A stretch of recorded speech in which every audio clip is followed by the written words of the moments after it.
Morning student, welcome back with the next topic, and today we are going to discuss about various type of circuits, means alternating circuit or AC circuit containing resistor, inductor and capacitor one by one. तो सबसे पहले हम discuss कर रहे हैं AC circuit containing resistor only.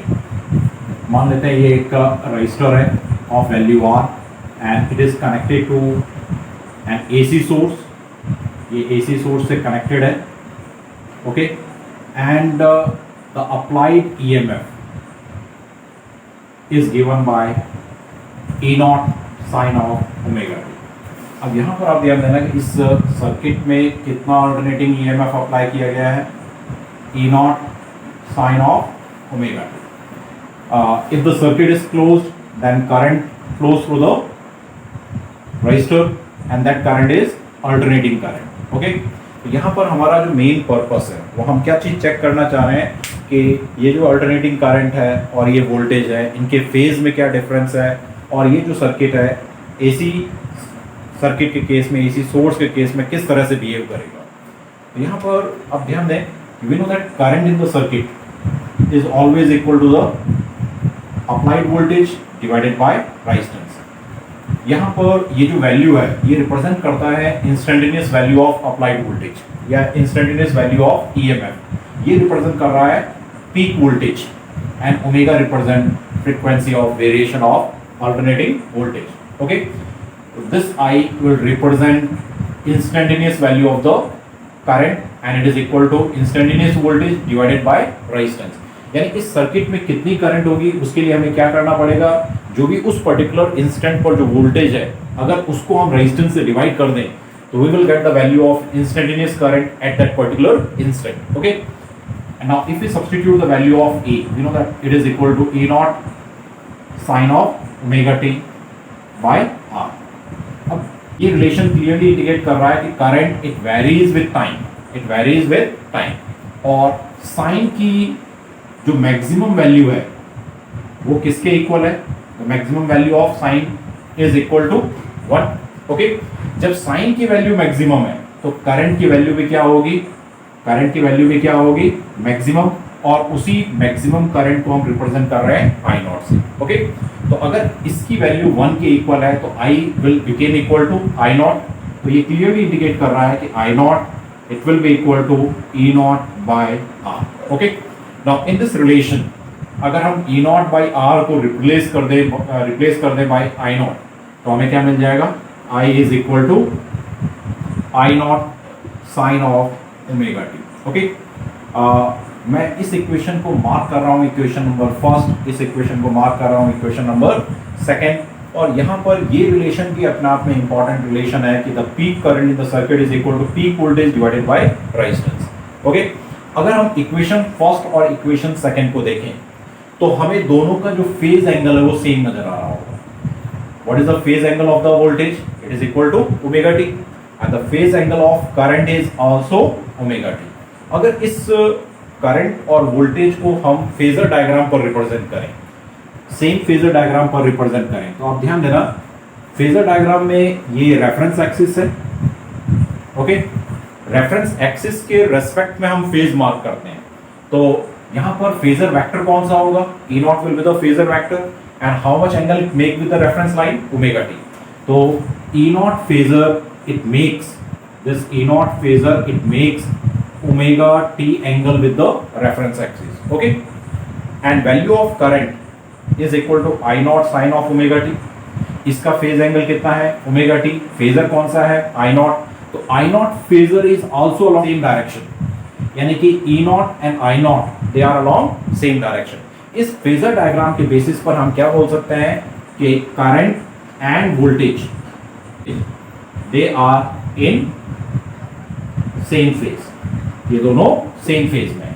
यानी हम बात कर सकते हैं कि for pure resistive circuit current and voltage in same phase. इसका मीनिंग क्या है वो आप समझें कि अगर हम इसके वेरिएशन को प्लॉट करें, अगर हम करंट या फिर वोल्टेज के वेरिएशन को प्लॉट करें, ओके, तो अब आप ध्यान देना कि initially when t is equal to 0 voltage भी 0 होगा, करंट भी 0 होगा, और दोनों का जो फेज एंगल सेम है. इसका मतलब क्या है, करंट और वोल्टेज दोनों एक साथ वैरी करेंगे. ओके, तो करंट का जो वेरिएशन है वो भी साइन कर्व के अकॉर्डिंग है, वोल्टेज का वेरिएशन भी साइन कर्व के अकॉर्डिंग है, और साइन कर्व वेरी करती है from zero to peak value to zero and so on. Okay, तो ये वेरिएशन होगा, मान लेते हैं ये वेरिएशन किसके लिए हमने प्लॉट किया है, for voltage, and this will be the value off peak voltage. ये किसको रिप्रेजेंट कर रहा है, पीक वोल्टेज। एक ही ग्राफ पर हम दोनों को रिप्रेजेंट कर रहे हैं।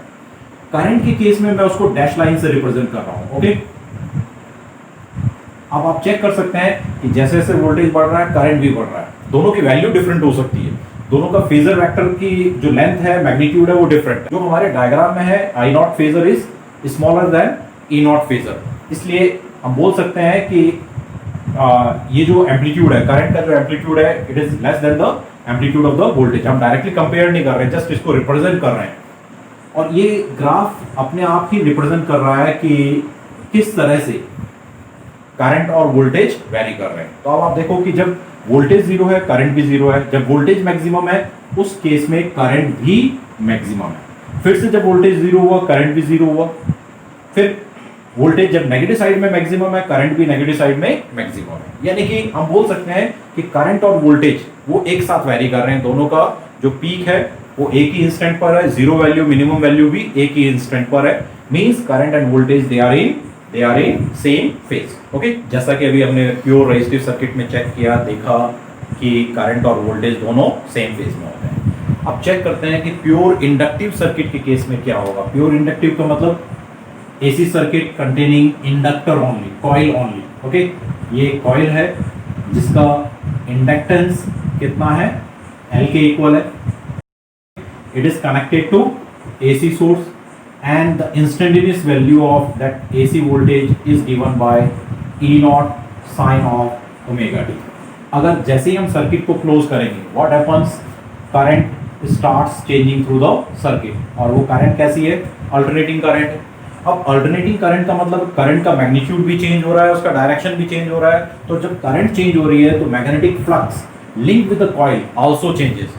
As magnetic flux linked with the coil changes, इसके across induced EMF डेवलप होगा। ओके, तो एक बार मैं स्टार्ट कर रहा हूं, ध्यान देना कि applied instantaneous voltage is equal to E naught sine of omega t. Okay, circuit को क्लोज करने पर करंट फ्लो कर रही है और उस करंट के वेरिएशन के कारण फ्लक्स चेंज हो रहा है, फ्लक्स के चेंज होने के कारण इस कॉइल के अक्रॉस इंड्यूस्ड ईएमएफ डेवलप हो रहा है। और इलेक्ट्रोमैग्नेटिक इंडक्शन चैप्टर में हमने पढ़ रखा है कि induced EMF which develop across a coil is given by minus of L d I by d t, means that induced EMF it depends upon the rate of change of current through the coil। okay, एक और important concept जो है वो क्या है कि induced EMF it always opposes the cause, यानी कि इस induced EMF की जो polarity होगी वो applied EMF की polarity के opposite होगी, ये उसको oppose करेगा।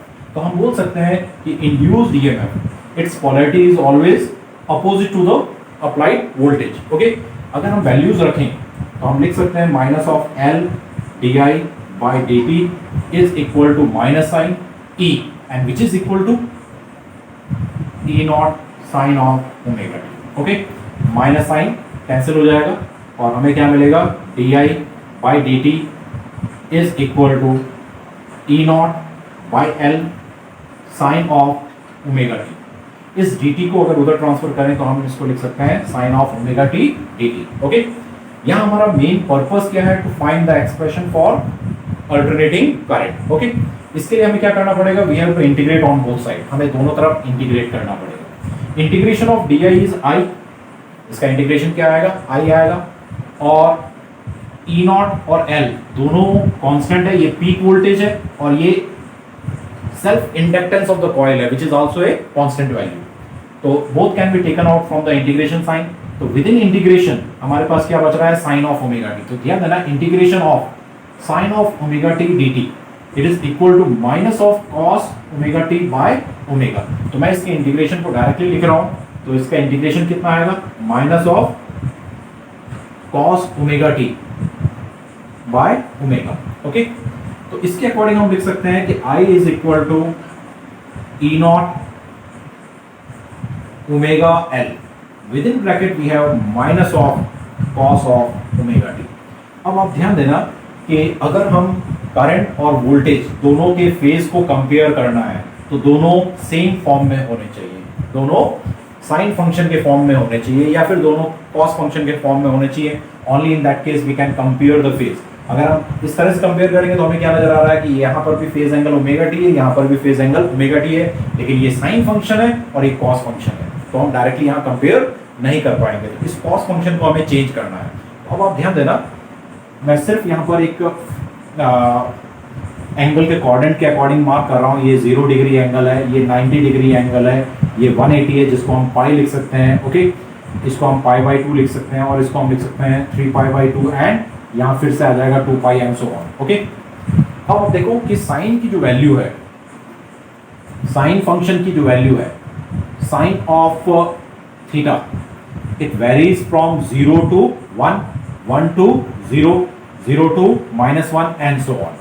यानी फर्स्ट क्वाड्रेंट में साइन की वैल्यू पॉजिटिव है, सेकंड क्वाड्रेंट में भी साइन की वैल्यू पॉजिटिव है, थर्ड क्वाड्रेंट में साइन कैसा है, नेगेटिव है, और फोर्थ क्वाड्रेंट में भी साइन कैसा है, नेगेटिव है। ओके, और यहाँ पर इस कॉस फंक्शन को हमें साइन के फॉर्म में चेंज करना है। कॉस फंक्शन को किस फॉर्म में चेंज करना है? We have to change it in the form of sine function. Now as we know that sine of 90 minus theta is equal to cos theta. Okay, sin of 90 minus theta is equal to cos theta, ये हमने पढ़ रखा है। अब यहाँ पर आप ध्यान देना, sin 90 minus theta का मतलब ये फर्स्ट क्वाड्रेंट का एंगल है। फर्स्ट क्वाड्रेंट में जब भी यहाँ पर एंगल 90 है, इधर ब्लेचर प्लस हो या माइनस हो, दो तीन चीजें चलो एक साथ डिस्कस कर लेते हैं। sin 90 प्लस थीटा, उस केस में क्या आएगा? अगर एंगल यहाँ पर 90 है, माइनस थीटा हो या प्लस थीटा हो, दोनों ही केस में हमें क्या मिलेगा? cos theta. अब क्वेश्चन ये उठता है कि आगे प्लस साइन आएगा या माइनस साइन आएगा, दैट विल डिपेंड्स अपॉन कि ये एंगल किस क्वाड्रेंट का है। अगर 90 माइनस थीटा की बात करें तो ये एंगल किस क्वाड्रेंट का है? फर्स्ट क्वाड्रेंट का है। ओके, इस केस में साइन फंक्शन की वैल्यू पॉजिटिव है, इसलिए इसके आगे क्या साइन यूज करेंगे? प्लस साइन यूज करेंगे। अगर हम साइन 90 प्लस थीटा लिखते हैं, अब ध्यान देना, साइन 90 प्लस थीटा लिखते हैं, ये सेकंड क्वाड्रेंट का एंगल है। ओके, और साइन 90 प्लस थीटा के केस में भी ये जो फंक्शन है, it will change in the form of cos theta, और सेकंड क्वाड्रेंट में भी साइन की वैल्यू पॉजिटिव है, इसलिए यहां पर भी क्या आएगा? प्लस साइन आएगा। ओके, अगर यहां पर लिखा हुआ था साइन ऑफ 180 माइनस थीटा, जहां पर 180 आ रहा है यानी पाई, 2 पाई, 3 पाई एंड सो ऑन आ रहा है, तो उस केस में sine function will remain as a sine function. अगर यहां लिखा हुआ है साइन ऑफ 180 प्लस थीटा, तब भी क्या आएगा? ये साइन फंक्शन ही आएगा। लेकिन अब क्वेश्चन ये उठता है, यहाँ प्लस साइन आएगा या माइनस आएगा, साइन आएगा, दैट विल डिपेंड्स अपॉन, वो किस पर डिपेंड करेगा कि ये एंगल किस क्वाड्रेंट का है। 180 माइनस थीटा, ये सेकंड क्वाड्रेंट का एंगल है, सेकंड क्वाड्रेंट में साइन की वैल्यू कैसी है? पॉजिटिव, इसलिए यहाँ पर हम प्लस साइन लगा सकते हैं। अगर साइन 180 प्लस थीटा कहा जाता है तो this angle is of third quadrant, और थर्ड क्वाड्रेंट में साइन की वैल्यू नेगेटिव है, इसलिए यहाँ पर माइनस साइन आएगा। ओके, अब इस फर्स्ट रिलेशन को ही हम यूज कर लेते हैं। हमें एक्चुअली चाहिए क्या? Minus of cos theta. तो इसी रिलेशन को हम यूज कर रहे हैं। अब ध्यान देना कि अगर हमारे पास एंगल लिखा हुआ है sine of 90 minus theta is equal to cos theta. Okay, दोनों तरफ अगर माइनस साइन से मल्टीप्लाई कर दें, तो अब यहां पर आप देखो कि हमें ये पता है कि sine of minus theta is equal to sine of minus of sine theta. तो minus of sine theta it can be written as sine of minus theta. तो इस माइनस साइन को अगर अंदर ले जाते हैं तो हमें मिल जाएगा sine of theta minus 90, it is equal to minus of cos theta. Okay, तो माइनस ऑफ कॉस थीटा को हम क्या लिख सकते हैं? Sine of theta minus 90। तो उसी के अकॉर्डिंग मैं इस रिलेशन को लिख रहा हूं as E naught omega L sine of theta minus pi by 2। Okay, now look at this relation. यहाँ पर ये जो रिलेशन है ये इंडिकेट कर रहा है कि current it depends upon the sine function. Okay, और साइन फंक्शन की मैक्सिमम वैल्यू क्या होती है? 1, और जब इस साइन फंक्शन की वैल्यू मैक्सिमम होगी तो करंट की वैल्यू भी क्या होगी? मैक्सिमम। तो करंट भी क्या होगा? मैक्सिमम। और मैक्सिमम करंट को हम किससे रिप्रेजेंट कर रहे हैं? I not. अब आप ध्यान देना, इस रिलेशन में अगर इस फंक्शन की वैल्यू 1 है, करंट कितना होगा? मैक्सिमम होगा, and that maximum current is equal to E naught by omega L, यानी कि I naught is equal to E naught by omega L. Okay, और अगर ये value E naught by omega L I naught के equal है तो इसी relation को हम फर्दर चेंज कर लिख सकते हैं as current is equal to I naught sine of omega t minus pi by 2। तो यहां पर ये आपको रिलेशन समझ में आ गया होगा कैसे आ रहा है। अब हम दोनों के फेज को कंपेयर कर सकते हैं। अगर हम फेज को कंपेयर करें, what is the phase angle for the voltage, it is omega t, and the phase angle for current is omega t minus pi by 2। Minus pi by 2 का मतलब करंट इज लैगिंग बिहाइंड। ये relation indicate कर रहा है कि current it lags behind voltage by pi by 2, यानी कि वो करंट वोल्टेज से पीछे है। ये हमारी इक्वेशन नंबर फर्स्ट थी और करंट का एक्सप्रेशन आ रहा था I is equal to I naught sine of omega t minus pi by 2। Okay, और इसको हमने मार्क किया था इक्वेशन नंबर सेकेंड। अगर दोनों को हम सेम फेजर डायग्राम पर रिप्रेजेंट करें, ये हमारी रेफरेंस एक्सिस है और ये प्रोजेक्शन एक्सिस है। प्रोजेक्शन एक्सिस का मतलब जो भी फेजर वेक्टर है उसका y एक्सिस पर जो प्रोजेक्शन होगा that will represent the instantaneous value. Okay, for example इस एक्सप्रेशन के अकॉर्डिंग, इस इंस्टेंटेनियस करंट का जो एक्सप्रेशन है उसके according E not is the phasor और उसका फेज एंगल है ओमेगा टी। तो ये ई नॉट फेजर है और how much phase angle it make with the reference line omega t. अब आप ध्यान देना कि इसकी जो भी प्रोजेक्शन होगा on the y axis that will represent the instantaneous value of the voltage at that instant, और ये फेजर रोटेट कर रहा है एंटी क्लॉकवाइज डायरेक्शन। ओके, अब आप देखें कि करंट का जो फेजर है वो कितना है आई नॉट और उसका फेज एंगल कितना है omega t minus pi by 2। ये एंगल तो हो गया ओमेगा टी, उससे पीछे की तरफ पाई बाय 2 यानी कि 90 डिग्री पीछे। तो ये है करंट फेजर। ओके, और यानी कि ये एंगल कितना होगा, इसका फेज एंगल क्या कहलाएगा ओमेगा टी माइनस पीछे की तरफ है पाई बाय 2, और इसका जो प्रोजेक्शन होगा y एक्सिस पर वो किसको रिप्रेजेंट करेगा, that will represent the instantaneous value of the current, and ये भी रोटेट कर रहा है एंटी क्लॉकवाइज। अब आप देखो कि वोल्टेज आगे आगे है और करंट का जो फेजर है वो पीछे है। तो हम इस स्टेटमेंट को क्या लिखते हैं कि दो तरह से हम लिख सकते हैं कि current it lags voltage by pi by 2, यानी कि करंट वोल्टेज से 90 डिग्री पीछे है, या फिर हम बोल सकते हैं वोल्टेज करंट से आगे है। तो हम क्या लिख सकते हैं, voltage leads current by pi by 2। तो ये आपको याद भी रखना है, इसका हम आगे यूज भी करेंगे। अगर इस वेरिएशन को हम रिप्रेजेंट करें ऑन द, इस वेरिएशन को अगर हम प्लॉट करें तो यहां पर करंट और वोल्टेज दोनों के ही वेरिएशन को हम रिप्रेजेंट करें कि जो वोल्टेज फेजर है it varies according to sine function. तो वोल्टेज का जो वेरिएशन है वो कैसा है, साइन फंक्शन के अकॉर्डिंग है। ये उसके पीक वोल्टेज को रिप्रेजेंट कर रहा है और उसका वेरिएशन साइन फंक्शन के अकॉर्डिंग है।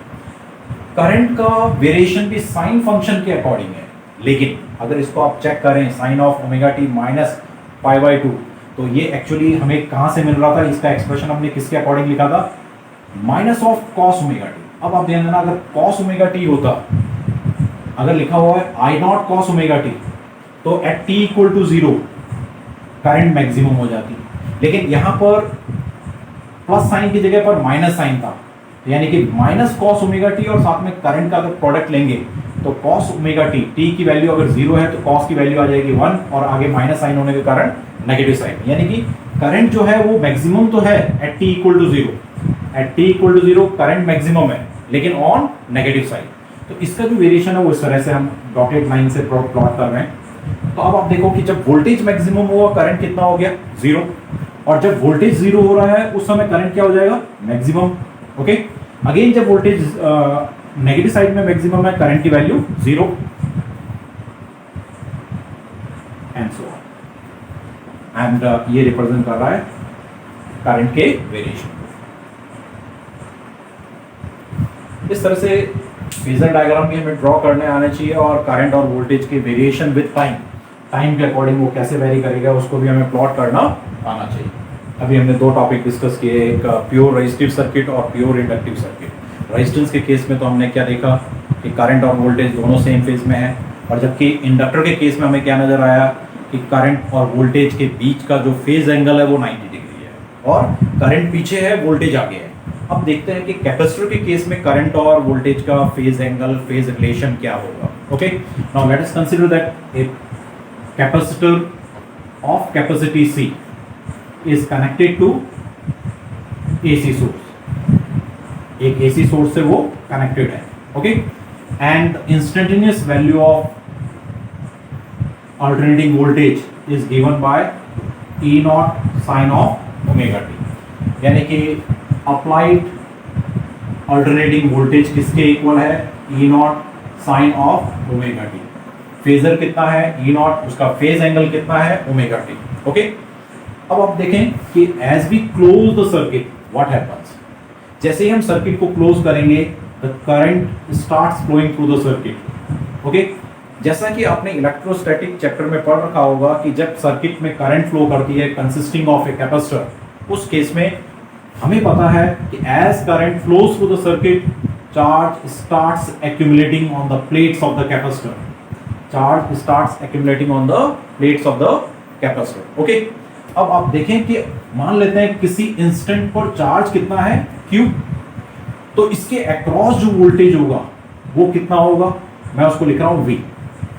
Let Q is the charge at any instant and V is the potential difference which develop across the two plates of the capacitor on account of accumulation of the charges on the plate is V। तो हमें ये पता है V is equal to Q by C।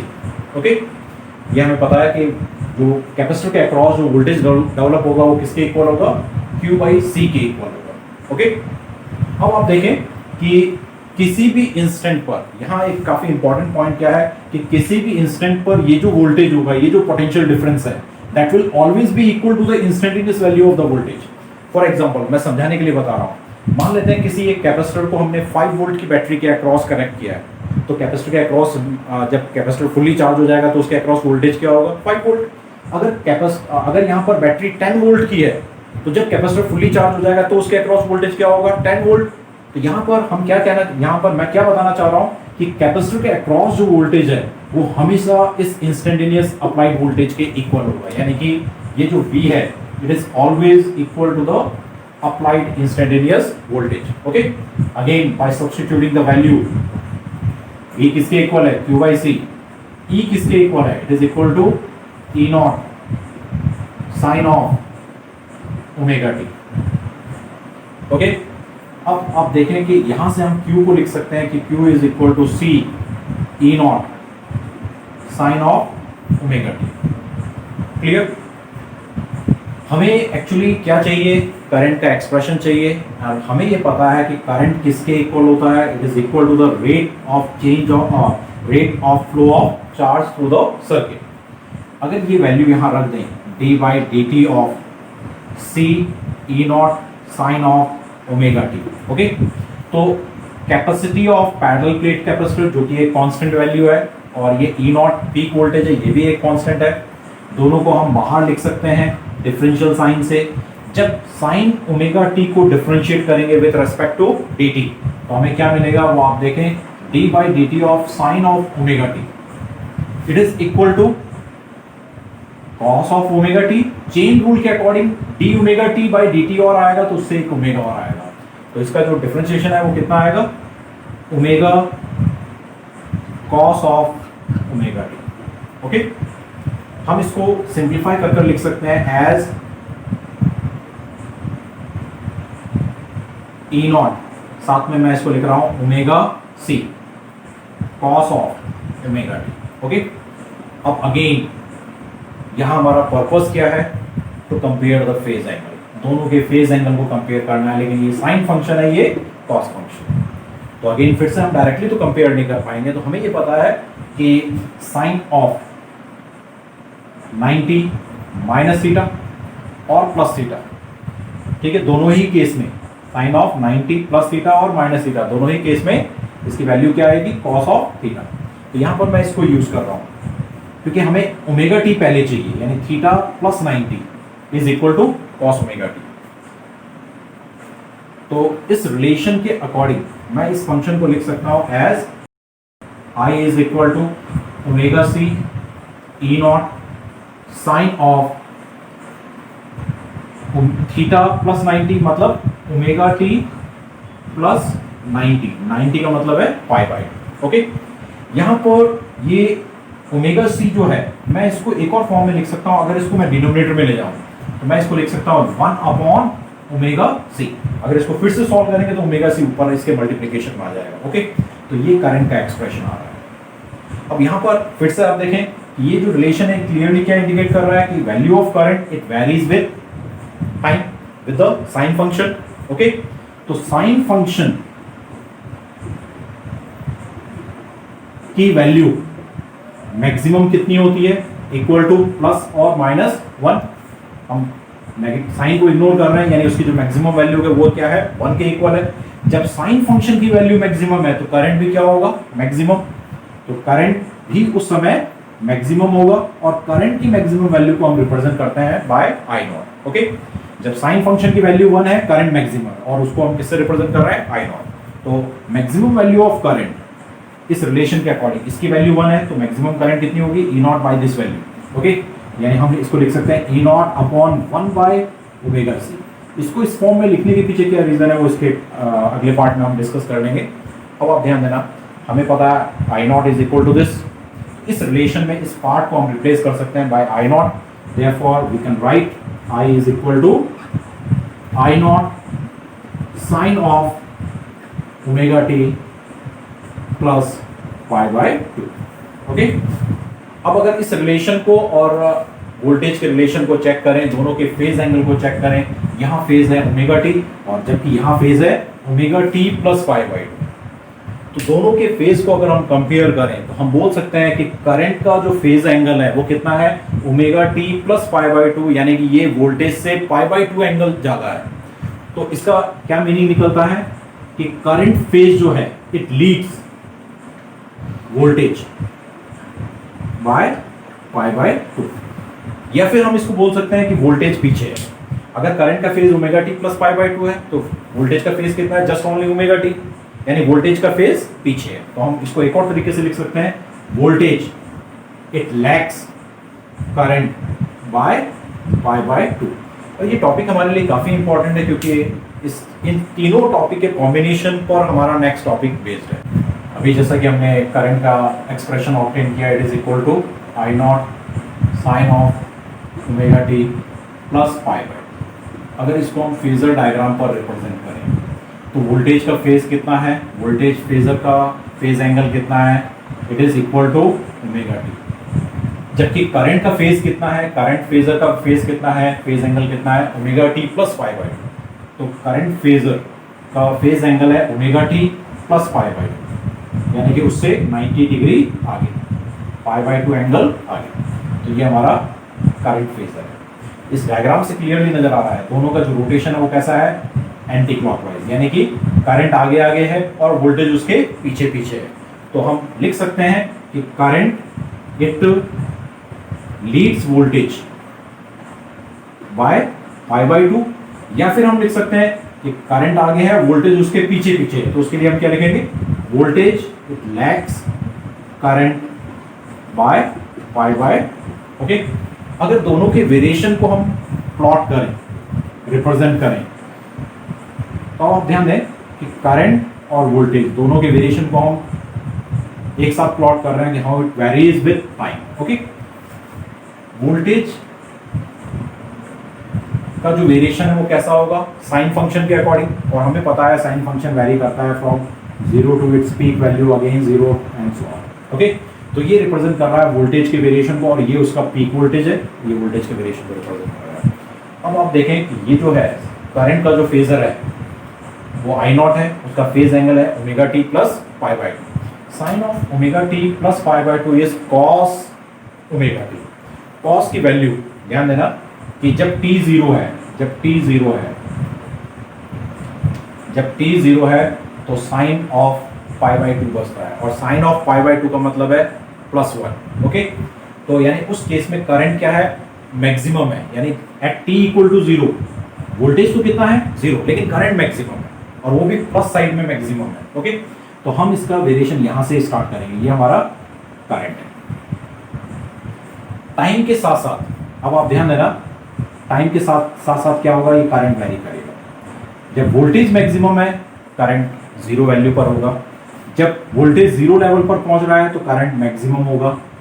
Okay, फिर से जब voltage maximum है उस केस में करंट फिर से 0 हो जाएगा, और जब करंट फिर से वोल्टेज फिर से 0 हुआ, करंट फिर से मैक्सिमम हो जाएगा। तो ये ग्राफ रिप्रेजेंट कर रहा है वेरिएशन ऑफ करंट, और ये ग्राफ रिप्रेजेंट कर रहा है variation of alternating voltage. Okay, तो इस तरह से हम उसके वेरिएशन को प्लॉट कर सकते हैं। सीधे सीधे आप इसको देखें कि ये कॉस फंक्शन है ना, कॉस फंक्शन की वैल्यू वेरी करती है from maximum to 0, 0 to negative side में मैक्सिमम एंड सो ऑन। तो आप एक्जैक्टली उसके अकॉर्डिंग इसका वेरिएशन प्लॉट कर सकते हो। हमने 3 टॉपिक पढ़े हैं, प्योर रेजिस्टिव सर्किट, करंट और वोल्टेज सेम फेज में। Pure inductive circuit, inductive circuit के केस में वोल्टेज आगे है, करंट पीछे है, या हम बोल सकते हैं करंट पीछे है वोल्टेज से। ओके, और प्योर कैपेसिटिव सर्किट के केस में करंट आगे है, वोल्टेज पीछे है, करंट आगे है, वोल्टेज उसके पीछे है। तो ये तीनों पॉइंट्स दिमाग में रखकर हम अगला टॉपिक बहुत आसानी से समझ सकते हैं। और जो हमारा नेक्स्ट टॉपिक है वो प्योरली फेजर डायग्राम पर बेस्ड है, यानी यहाँ तो हमने मैथमेटिकल एक्सप्रेशंस के थ्रू फेज डायग्राम डिस्कस किया है। अगले टॉपिक को डिस्कस करने के लिए हम फेज डायग्राम का यूज करते हुए सारी चीजें डिस्कस करेंगे।